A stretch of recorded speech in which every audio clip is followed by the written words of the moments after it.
বিসমিল্লাহির রহমানির রহিম। আজকের বিষয়টা হলো যে রাজনীতির প্রেক্ষাপট এরকম হয়ে দাঁড়াইছে যে বর্তমান বেকার যুব সমাজ সবাই রাজনীতির পিছনে ঝুঁকছে।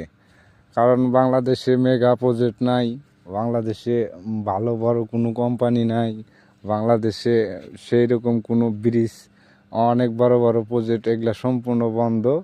সবাই রাজনীতির পিছনে ঝুঁকছে। রাজনীতির প্রেক্ষাপটটা অনেক সহজ।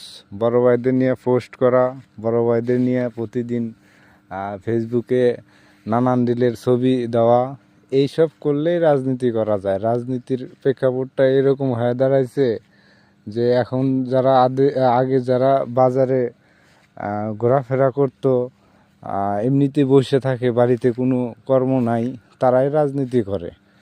আর এরকম কর্মস্থান থাকলে মানুষ কর্মমুখী হইতো। আর রাজনীতি করা খুবই সহজ মাধ্যম, সেই জন্য সবাই রাজনীতির পিছনে ঝুঁকছে। এখন আর মাঠকর্মী পাওয়া যায় না, সব নেতার অভাব নাই। এত নেতাকে রে দেশে, এত নেতাকে, আমাদের তো এত নেতার দরকার নাই। এখন শুনতেছি জামায়াত ইসলামের থেকে আপনার হলো চিকিৎসা ফ্রি, শিক্ষা ফ্রি, বিএনপি থেকে কৃষিকার্ড, আবার অনেক কিছু দেওয়ার প্রলোভন দেখাইতেছে। নির্বাচন আসলেই কেমন জানি রাজনৈতিক দলগুলা এমন কিছু দিতে চায় যে বাংলাদেশের মানুষের আর কাজ কাম করে খাওয়া লাগবে না, বৈশাই সব কিছু, ওরাই সব কিছু, বাহিরের রাষ্ট্রের মতো ভাতা সিস্টেম।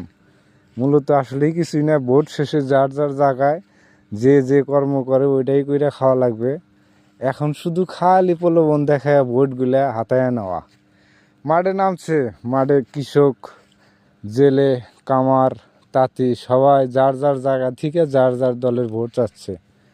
আমরা আছি আম জনতা, এখন এদের কথা শুনবো, শুনে যা ভোটটা মাইরা দিলে আমাদের ঝামেলা শেষ। আমার ওই খেতার কম্বল এটা আর কেউ নিতে পারবে না, এটা আমাদেরই থাকবে। আর বর্তমান সমাজ রাজনীতির প্রেক্ষাপটটা খুবই সহজ। কর্মসংস্থান না থাকার কারণে রাজনীতির পিছনে সবাই ঝুঁকছে। বাংলাদেশের 18 কোটি মানুষ, নেতা হিসাব করতে গেলে 2 কোটিরও ঊর্ধ্বে। এত নেতার দরকার নেই বাংলাদেশে, ছোট্ট একটা দেশ, কিন্তু নেতার জর্জরিত। এত নেতাকে রে, হ্যাঁ বন্ধু কিছু কও। নেতা নাই। কি বুটকলাই খাও? তুমি বুটকলাই খাও না? ওকে, খাও, বুটকলাই খাও। ঠিক আছে বন্ধু, ভালো থাকো।